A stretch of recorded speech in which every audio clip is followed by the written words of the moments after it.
हमारी जमीन पे कोई जबरदस्ती कब्जा कर रहा है। अच्छा, कौन है? सर, कोई वक्फ बोर्ड का बोर्ड लगा हुआ था और हमारे खेत पे मजार बना रखी है उन्होंने अवैध रूप से हमारी जमीन पर कब्जा किया हुआ है और हम उन्हीं के पास जाकर अर्जी लगाएं। लड़ने का शौक है ना, तो पुरानी सरकार से लड़ो जिन्होंने कानून बनाया है। और आपको तो एक जमीन का टुकड़ा है। तमिलनाडु में 20 गाँव की जमीन और 1500 साल पुराना जो मंदिर है ना, वो भी इसी तख्फ ने हथियार रखा है।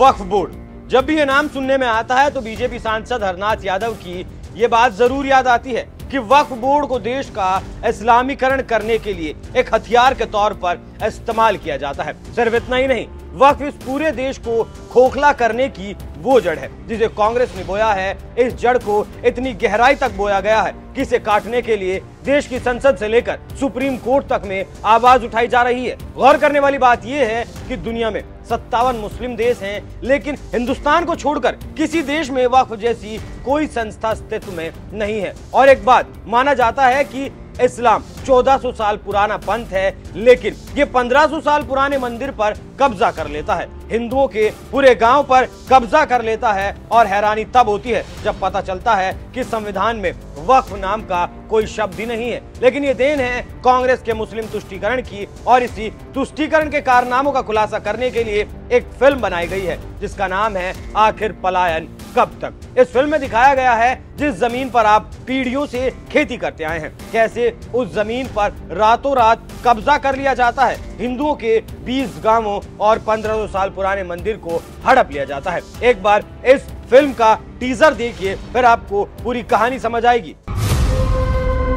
हमारी जमीन पे कोई जबरदस्ती कब्जा कर रहा है। अच्छा, कौन है? सर, कोई वक्फ बोर्ड का बोर्ड लगा हुआ था और हमारे खेत पे मजार बना रखी है उन्होंने अवैध रूप से हमारी जमीन पर कब्जा किया हुआ है और हम उन्हीं के पास जाकर अर्जी लगाएं। लड़ने का शौक है ना, तो पुरानी सरकार से लड़ो जिन्होंने कानून बनाया है। और आपको तो एक जमीन का टुकड़ा है। तमिलनाडु में 20 गाँव की जमीन और 1500 साल पुराना जो मंदिर है ना, वो भी इसी तख्फ ने हथियार रखा है। तेरा भगवान अलग, तेरा अल्लाह अलग, तीसरे का कोर्ट अलग।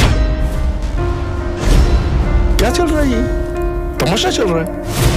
इंसान को उसकी जड़ों से अलग कर दो, उसको खदेड़ दो, बर्बाद कर दो उसको। जब वक्फ किसी की जमीन हड़प लेता है तो उसकी सुनवाई के लिए वक्फ ट्रिब्यूनल कोर्ट में ही अर्जी लेकर जाना पड़ता है। मतलब जिसने चोरी की है उसी के पास आप अपनी जमीन को अपनी साबित करने के लिए जाएंगे। इस फिल्म में उन लोगों की व्यथा को दिखाया गया है जो वक्फ के सामने घुटने टेकने को मजबूर हो जाते हैं क्योंकि उनकी सुनवाई नहीं होती। कई मामलों में लोगों को पलायन तक करना पड़ जाता है। इस देश में वक्फ की जड़ें इतनी गहराई तक फैली हैं कि जब सुप्रीम कोर्ट में इसे खत्म करने के लिए याचिका दाखिल की गई तो याचिका को खारिज कर दिया गया। वक्फ को असंवैधानिक बताते हुए सुप्रीम कोर्ट के वरिष्ठ वकील ने सुप्रीम कोर्ट के सामने याचिका दाखिल की थी। इस याचिका में कहा गया था कि वक्फ के नाम से भारतीय संविधान में एक शब्द नहीं है। सरकार ने 1995 में वक्फ एक्ट बनाया और यह सिर्फ मुस्लिमों के लिए बनाया गया। याचिका में सवाल किया गया, जब संविधान में ही ऐसा शब्द नहीं था तो ये वक्फ एक्ट कैसे बना दिया गया? इसमें मुस्लिम विधायक, एमपी, वकील, आईएएस, स्कॉलर और टाउन प्लानर और एक मुतवल्ली होता है, मगर जो इसका पूरा खर्चा होता है वो पूरा का पूरा जनता के टैक्स से दिया जाता है। उन्होंने सवाल उठाया कि जब सरकार मस्जिद मजारों से पैसे नहीं लेते और वक्फ पर उसके सदस्यों के वेतन में पैसे खर्च करेंगे तो ये आर्टिकल 27 का उल्लंघन नहीं हुआ क्या? सुप्रीम कोर्ट ने इस याचिका को यह कहते हुए खारिज कर दिया कि इस याचिका से याचिकाकर्ता व्यक्तिगत रूप से प्रभावित नहीं हुआ। लेकिन भले ही सुप्रीम कोर्ट ने याचिका खारिज कर दी, लेकिन याचिका में पूछे गए सवाल गलत नहीं है क्योंकि भारत एक लोकतांत्रिक देश है और लोकतंत्र में धर्म के आधार पर ऐसे बोर्ड बनाना किसी भी लिहाज से सही नहीं है। ये भेदभाव नहीं तो फिर क्या है? जब सभी धर्मों के लोगों की जमीनों से जुड़े मामले सिविल कोर्ट में हल किए जाते हैं तो वक्फ के मामले ट्रिब्यूनल कोर्ट में कैसे सुने जा सकते हैं? आपको जानकर हैरानी होगी कि वक्फ का कॉन्सेप्ट इस्लामिक देशों में भी नहीं है, फिर वो चाहे तुर्की, लीबिया, सीरिया या फिर इराक ही क्यों ना हो।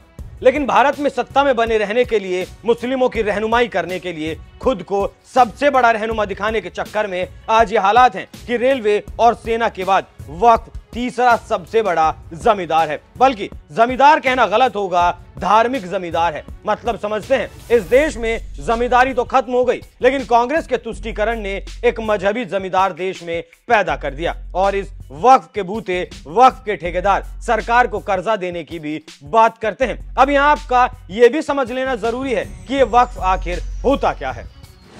क्या होता है वक्फ बोर्ड? वक्फ बोर्ड एक ऐसी संस्था है जिसके बारे में कहा जाता है कि इसमें अल्लाह के नाम पर जमीन दान दी जाती है, और जो जमीन वक्फ को दे दी गई वो वापस कभी नहीं ली जा सकती। और इन जमीनों के रखरखाव के लिए ही वक्फ बोर्ड का गठन किया गया। तो आजादी के बाद नेहरू सरकार ने अपनी रहनुमाई दिखाई और 1954 में वक्फ एक्ट बनाकर इसे असीमित शक्तियां दे दी। और उन्हीं असीमित शक्तियों का नतीजा है कि आज वक्फ बोर्ड के पास 8,65,646 संपत्तियां हैं। हर राज्य में एक अलग वक्फ बनाया गया है। देश में एक सेंट्रल वक्फ के साथ 32 स्टेट वक्फ बोर्ड मौजूद हैं। मौजूदा वक्त में सेना और रेलवे के बाद ये तीसरा बड़ा जमींदार है, जिसका नतीजा ये है कि वक्फ की जमीनों से तकरीबन 20,000 करोड़ का रेवेन्यू जनरेट किया जा सकता है। और इसी के दम पर हुकूमत को कर्जा देने की बात कही जाती है। तो ये सब कुछ आपको वक्फ के बारे में बताया गया। ये सब इस फिल्म के माध्यम से पर्दे पर दिखाया जाएगा। हमारी जमीन पे कोई जबरदस्ती कब्जा कर रहा है। अच्छा, कौन है? सर, कोई वक्फ बोर्ड का बोर्ड लगा हुआ था और हमारे खेत पे मजार बना रखी है उन्होंने अवैध रूप से हमारी जमीन पर कब्जा किया हुआ है और हम उन्हीं के पास जाकर अर्जी लगाएं। लड़ने का शौक है ना, तो पुरानी सरकार से लड़ो जिन्होंने कानून बनाया है और आपको अधिक जमीन का टुकड़ा है। तमिलनाडु में 20 गांव की जमीन और 1,500 साल पुराना जो मंदिर है ना, वो भी इसी तख्फ ने हथियार रखा है। तेरा भगवान अलग, तेरा अल्लाह अलग, तीसरे का कोर्ट अलग। क्या चल रहा है? ये तमाशा चल रहा है। इंसान को उसकी जड़ों से अलग कर दो, उसको खदेड़ दो, बर्बाद कर दो उसको।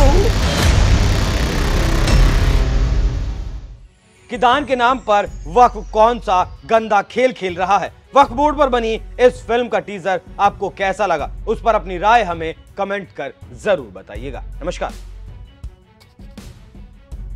हमारी जमीन पे कोई जबरदस्ती कब्जा कर रहा है। अच्छा, कौन है? सर, कोई वक्फ बोर्ड का बोर्ड लगा हुआ था और हमारे खेत पे मजार बना रखी है उन्होंने अवैध रूप से हमारी जमीन पर कब्जा किया हुआ है और हम उन्हीं के पास जाकर अर्जी लगाएं। लड़ने का शौक है ना, तो पुरानी सरकार से लड़ो जिन्होंने कानून बनाया है और आपको अधिक जमीन का टुकड़ा है। तमिलनाडु में 20 गांव की जमीन और 1,500 साल पुराना जो मंदिर है ना, वो भी इसी तख्फ ने हथियार रखा है।